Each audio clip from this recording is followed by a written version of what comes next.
नमस्कार, मैं अक्षय जोशी। मेरी चैनल का नाम है ये देखा क्या आपने। मैं हमेशा शॉर्ट वीडियोस बनाता हूँ पर लेकिन आज एक डिटेल वीडियो बना रहा हूँ क्योंकि ये टॉपिक बहुत बड़ा है। क्यों नेपो किड्स जो अभी के नेपो किड्स है उनको हेट मिल रही है या उनका सक्सेस रेट कम है। नेपोटिज्म या नेपो किड्स आजकल से ही इस इंडस्ट्री में नहीं है, फिल्म इंडस्ट्री में पहले भी थे और हमें काफ़ी अच्छे एक्टर्स उनमें से मिले हैं। या इनफैक्ट वो अगर करियर वाइज इतने सक्सेसफुल ना हुए ना, पर उनको मौका ज़्यादा मिला है और हेट बहुत कम मिला है। जैसे कि अगर मैं अपने पेरेंट की या अपने मम्मी पापा की बात करूं तो उन्हें उनको भी पता था कि सनी देओल है या संजय दत्त है, he is the son of Sunil Dutt और नरगिस मैम। वो लोग एक हेट के भाषा से बात नहीं करते थे, वो उनको उस वजह से डिसलाइक नहीं करते थे। तो ये टॉपिक काफ़ी बड़ा होने वाला है। हमारे चैनल को प्लीज़ सब्सक्राइब कीजिएगा ताकि हम ऐसे वीडियोस आपके लिए बनाते रहें। पहला पॉइंट जो मुझे दिख रहा है ना, वो खास करके है एक्स फैक्टर। अभी के जो एक्टर्स हैं उनमें जो कुछ चीज़ें मिस हो रही है वो कंपैरेटिवली एक्स फैक्टर है। संजय दत्त की अगर मैं बात करूं तो उनका स्टाइल, उनका स्वैग, ये काफ़ी चीज़ें थी एक ऑरा बिल्ड करने के लिए ताकि हीरो को एक चांस मिले। सेम में अगर मैं बात करूं तो सनी देओल सर, शुरुआत में शायद ये एक्टर शायद उतने एक्सेप्टेड ना रहे हो, लेकिन उन्होंने वक्त दर वक्त मूवी दर मूवी अपने आप को काफ़ी अच्छा बनाया था। हमें आज भी पता है सनी देओल सर जैसा डायलॉग डिलीवरी कोई नहीं कर पाता हो, फिर वो मूवी घातक हो या दामिनी हो या घायल हो। नेशनल अवार्ड मीनिंग काम भी उन्होंने किए हुए हैं। अजय देवगन सर की बात करूँ तो उन्होंने पहली ही मूवी में अपना स्टंट खुद किया था। आमिर खान सर की बात करूँ तो वो पहली मूवी से एक परफेक्शनिस्ट थे। वो 1 साल में 1 मूवी करते थे। वो मूवी में डिटेलिंग में बात करते थे, डायरेक्टर्स के साथ काफ़ी वक़्त बिताते थे। तो इस वजह से उनकी स्टोरी सिलेक्शन, स्क्रिप्ट सिलेक्शन काफ़ी अच्छा था। तो ये भी कुछ वो नेपो किड्स है जो उस वक़्त में सक्सेसफुल थे क्योंकि उनके पास एक एक्स फैक्टर था, एक अपना एक स्वैग था, एक अपना एक ऑरा था, जिसकी वजह से उनको मौका मिला और वो वक़्त दर वक़्त अपने आप को बेटर बनाते गए। हर किस्म के जॉनर में उन्होंने काम किया है। दूसरा रीज़न मुझे जो लगता है वो डायरेक्टर टू द एक्टर और एक्टर टू द डायरेक्टर है। पहले जब कोई भी लॉन्च हुआ करता था तब स्पेशली डायरेक्टर का एक ओवरऑल विजन होता था एक एक्टर को लेके। उनकी मूवी स्क्रिप्ट काफ़ी हद तक ऑलरेडी तैयार हुई होती थी और तब जाके वो किसी एक्टर को इमेजिन करता था। पर अब के ज़माने में क्या हो गया है ना, किसी भी एक्टर को अपने बेटे को लॉन्च करना है तब उस वक्त स्टोरी, डायरेक्टर, डायरेक्शन ये कुछ ज़्यादा मायने नहीं रखता है। लुक्स, खास करके फिजिकल लुक्स, फेशियल लुक्स, इन सब के ऊपर ही ज़्यादा बात होती है। ज़्यादा से ज़्यादा अगर अटेम्प्ट हो जाता है तो मूवी के सॉन्ग्स के ऊपर होता है, कॉस्ट्यूम्स के ऊपर हो जाता है, ओवरऑल सेट्स के ऊपर हो जाता है। तो ये एक पॉइंट काफ़ी हद तक देखने को मिला है। पहले के डायरेक्टर जैसे कि सुभाष घाई सर हो, यश चोपड़ा हो, काफ़ी ऐसे लोग हैं जिन्होंने बहुत सारे न्यू कमर्स को मौका दिया है। उसमें ऑफकोर्स कुछ नेपो किड्स भी आ जाते हैं, पर उस वक्त उनके स्टोरी में जो दम था ना, वो at that particular point of time किसी न्यू कमर पे ज्यादा फोकस था, नेपो किड के ऊपर नहीं था। इस वजह से डायरेक्शन आज भी जो कंपैरेटिवली हम दिन पर दिन लैकिंग देख रहे हैं ना, वो एक काफी हद तक रीजन है कि इतना हेट मिल रहा है। या एक एवरेज फिल्म जो होती है ना, वो भी इतने अच्छे से एक्सेप्ट नहीं हो पाती है जितनी वो होनी चाहिए। ठीक है, न्यू कमर्स में अगर कुछ एक्टर है जो स्टार्टिंग से ही अच्छे, जिनको मूवी के बाद मूवी मिलती रही है, तो वो एक टाइगर श्रॉफ है। पर वो भी पर्टिकुलर आप सब जानते हो इतना टाइपकास्ट हो गया कि वो एक्शन के अलावा कुछ नहीं कर रहे हैं और एक्शन भी उनका सेम रिपीटेटिव रिपीटेटिव ही होता जा रहा है। हर मूवी में वही गुलाटियां मारना, वही फ्लेक्स करना, वही मस्कुलर बिल्ड, सेम। तीसरा रीजन है खास करके social media hate. Social media hate एक ऐसा कंटिन्यूएशन चल रहा है ना कि जिसमें हम अपने पड़ोसी, अपने नेबर्स, अपने कोलीग्स, अपने इवन क्लासमेट से भी थोड़ा बहुत जेलस तो ऑफकोर्स फील कर लेते हैं। ऐसे ही टाइम पे जब हम देखते हैं कि एक एक्टर है जिसका बेटा लॉन्च होने वाला है, वो कितना प्रिविलेज्ड है। हमने ऑलरेडी उसको मूवी में आने से पहले ही उसको बहुत सारे वेकेशंस में, हॉलीडेज में या कुछ एक्टिविटी करते हुए देखा है, जिसकी वजह से हमको लगता है कि ऑलरेडी ये इतना प्रिविलेज है, इसे ये सब कैसे इजीली मिल जाता है। ये पहले नहीं हुआ करता था क्योंकि शो ऑफ कल्चर बहुत कम था।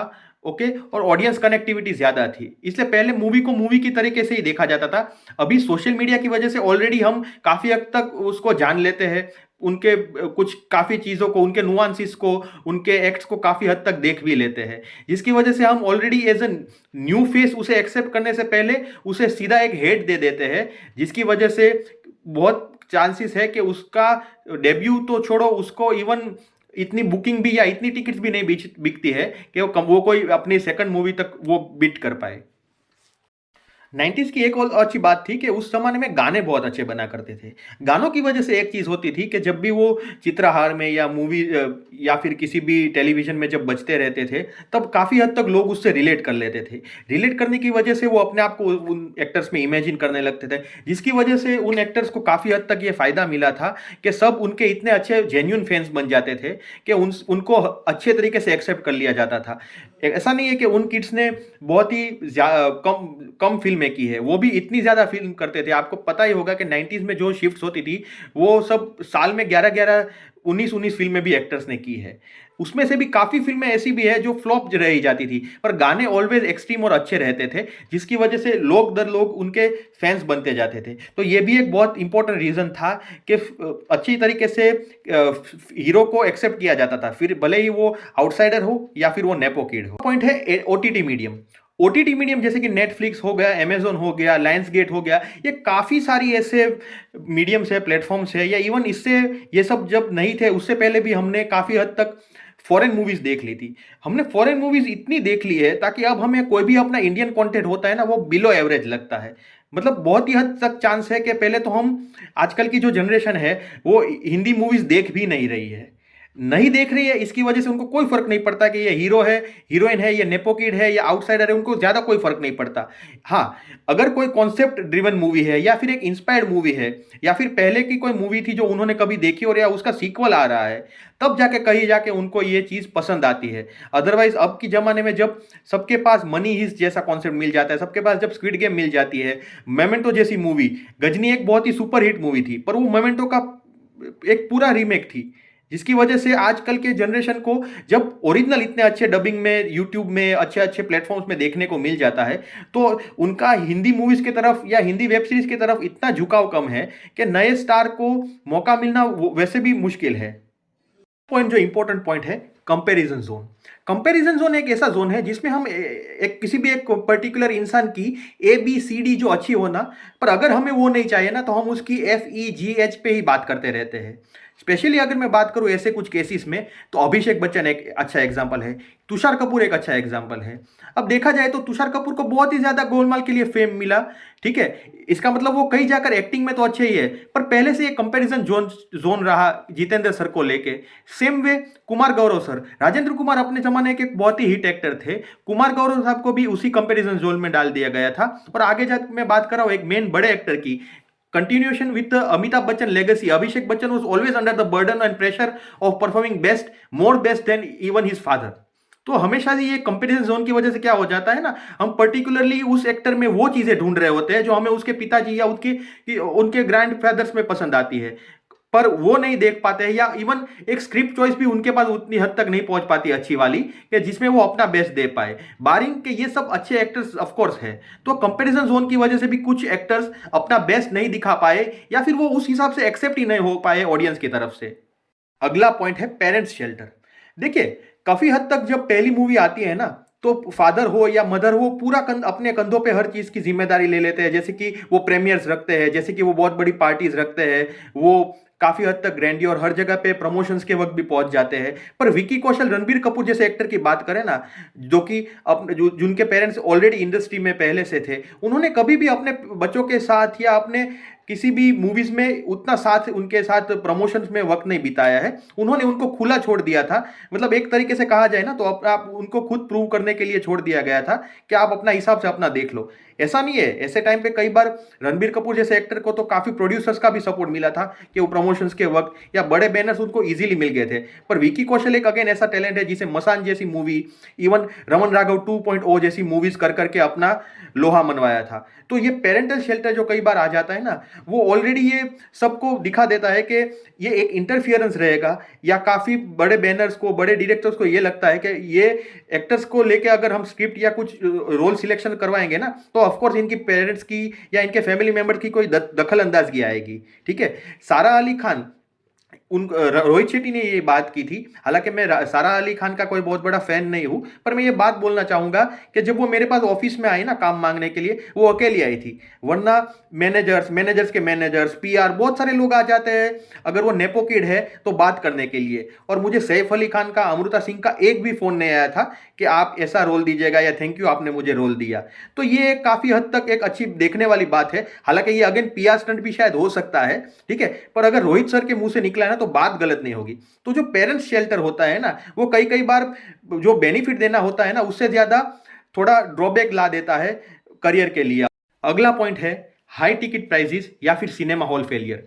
देखिए, ऑडियंस फुटफॉल कम होने की वजह से आजकल काफ़ी फिल्में स्ट्रगल कर रही होती है सिनेमा हॉल में अपने first day, second day, third day collection में। सिवाय के ए लिस्टेड एक्टर्स के कोई भी इतनी ज़्यादा बॉक्स ऑफिस सक्सेस नहीं पा सकता है, चाहे वो कितनी भी अच्छी मूवी हो। और ये सच है। देखिए, इसी वजह से क्या हो जाता है ना कि कोई भी न्यू कमर हो, भले वो नेपो किड हो या अदर स्टार हो, वो जब भी आते हैं ना तब उनको पता होता है कि एक लिमिटेशन तो आ ही जाने वाली है ऑडियंस के फुटफॉल में, सिनेमा हॉल में सक्सेस मिलने में।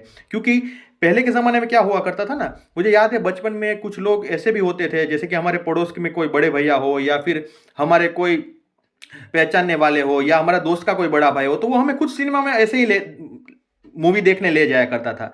ये बहुत ही उस टाइम पे महंगा नहीं लगता था। इनफैक्ट ये ऐसी चीज़ हुआ करती थी ना कि बहुत ही इजीली सब लोग मूवी सिनेमा हॉल में देखने जाना पसंद करते थे, क्योंकि टीवीज, केबल कनेक्शंस इतने ज़्यादा हुआ नहीं करते थे। तो सबके लिए सबसे मतलब लग्जरियस काम यही था कि वो मूवी देखे, क्योंकि टिकट प्राइसेस कंपेरेटिवली कम थी। इवन हॉस्टल के ज़माने में हमारे पास भी जब मूवीज़ नहीं या ऐसे मोबाइल्स नहीं हुआ करते थे ना, तब हम खास करके मूवी सिनेमा हॉल में जाके देखना पसंद करते थे, किसी की भी हो वो।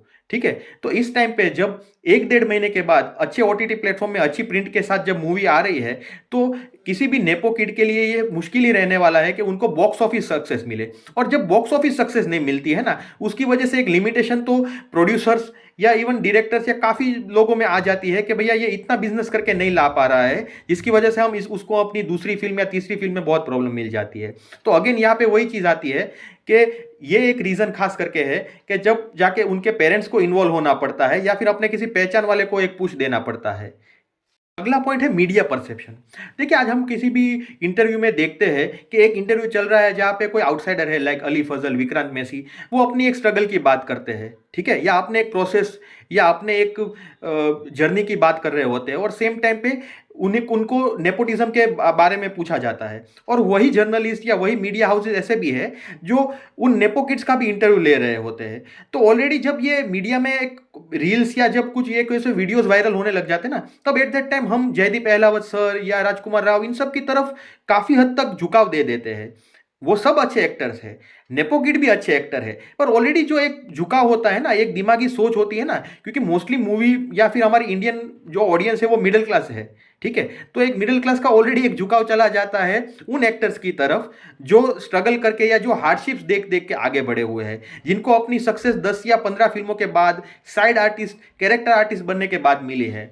देखिए, अच्छे एक्टर नेपो किड्स भी है। मैंने पहले भी अपने वीडियो के शुरुआत में क्या कहा था कि नेपोटिज्म कोई आजकल की चीज नहीं है, नेपोटिज्म हर क्षेत्र में चलता आ रहा है। इवन नेता हो, मिनिस्ट्री हो, काफी अच्छे बिजनेसेस हो, उनमें भी हम नेपोटिज्म देखते ही आ रहे हैं। पर जो नेपोटिज्म को करंटली हेट मिल रहा है और नेपोटिज्म का जो फेलियर कंटिन्यूस हो रहा है, या इवन अब तो कुछ नेपो किड्स ऐसे भी है जो नोटिस भी नहीं हो पा रहे। काफी लोगों को पता भी नहीं होगा कि स्काई फोर्स में अक्षय कुमार सर की भांजी ने एक्ट किया है, ठीक है। तो ऐसे बहुत सारे नेपो किड्स है या नेपोटिज्म के जो टैलेंटेड लोग हैं, वो अपने आप को कट आउट महसूस करते हैं या अपने आप को ऐसा फील करने लगते हैं कि शायद हमारे में ही कोई प्रॉब्लम है। तो यहाँ पे एक मीडिया का जो परसेप्शन बन जाता है, ये जो वायरल सेंसेशन सोशल मीडिया की वजह से बन जाते हैं, वो ऑलरेडी किसी भी इंसान को अपनी एक्टिंग प्रूव करने के चक्कर में या टैलेंट प्रूव करवाने से पहले ही घर पे बैठा देते हैं, ठीक है। और अगेन मैंने जो कंपैरिजन वाली बात की थी, यहाँ पे सेम कंपैरिजन वाली चीज भी आके रह जाती है कि ये थोड़ी अपने बाप जैसा काम कर पाएगा, ये थोड़ी अपने माँ जैसी काम कर पाएगी। तो एट दैट टाइम ये मीडिया परसेप्शन भी बहुत इंपॉर्टेंट रोल प्ले करता है। एक और पहलू भी है, एक और फैक्टर भी है, फोर्स्ड एक्टिंग करियर। यहाँ पे हम कई एक्टर्स देखते हैं, जैसे कि मैंने एक इंटरव्यू में सुना था ट्विंकल खन्ना मैम को, क्योंकि वो एक डिवोर्स्ड मम्मी के साथ रहने वाली लड़की थी और बड़ी थी, तो उनको फोर्सफुली एक्टिंग ही एक करियर चॉइस के तरीके से अपनाना पड़ा था, क्योंकि वहाँ पे उनको इजीली मूवीज भी मिलने वाली थी और उन्हें लगा था कि यही एक सक्सेस रेट है जो मुझे फिलहाल मिल सकता है। सेम इसी तरीके से हम देखते हैं कि जेकी भगनानी ने भी अभी अपने प्रोडक्शन हाउस को संभाल लिया है, हालांकि वो एक अच्छे एक्टर भी है, ठीक है। ऐसे बहुत सारे स्टार किड्स हैं, नेपो किड्स हैं, जिन्होंने अपने काम पे ध्यान दे दिया। उदय चोपड़ा है, हंसराज में जुगल हंसराज है, काफ़ी ऐसे लोग हैं जो अपने पेरेंट्स की फैमिली बिजनेस को आगे बढ़ाने लगे हैं, ठीक है। तो हमेशा से ये जो फोर्स्ड होता है ना, जिसमें कि उनको शायद एक्टिंग का इतना मन ना हो और उनको एक्टिंग के लिए धकेला जा रहा है, तो ये भी एक रीजन है कि नेपो किड्स का फेलियर है, क्योंकि वो काम कर ही नहीं रहे जिनमें उनको सच में दिलचस्पी है। हो सकता है कि ये बात शायद उन्होंने करियर के डीप डाउन होने के बाद ही ये शायद कन्फेस किया हो, पर कहीं जाकर ये सच्चाई तो है कि यहाँ पे भी उनके पास ज़्यादा कोई चॉइसेस रहती नहीं है, क्योंकि पहले से ही उन्होंने वो माहौल देखा है ना, वो पापा को या मम्मी को इतना सक्सेसफुल अपने मूवीज़ में ही देखा है, तब जाके उनको लगता है कि यही एक रास्ता है कि शायद वो सक्सेस को जल्दी से हासिल कर पाए, या फिर इतने लेवल का सक्सेस तो उनको हासिल करना ही पड़ेगा। तो ये थे हमारे कुछ पॉइंट्स। अगर आपके कोई और विचार हो तो हमें कमेंट सेक्शन में ज़रूर बताइएगा। थोड़ा हमारे चैनल को सपोर्ट कीजिए, हम कुछ ऐसी नई नई बात आपके तरफ ला रहे हैं जो आपको सबको पता है, पर जस्ट हमारे विचार कहीं मिल रहे हैं, तो ये अच्छी बात है। Thank you.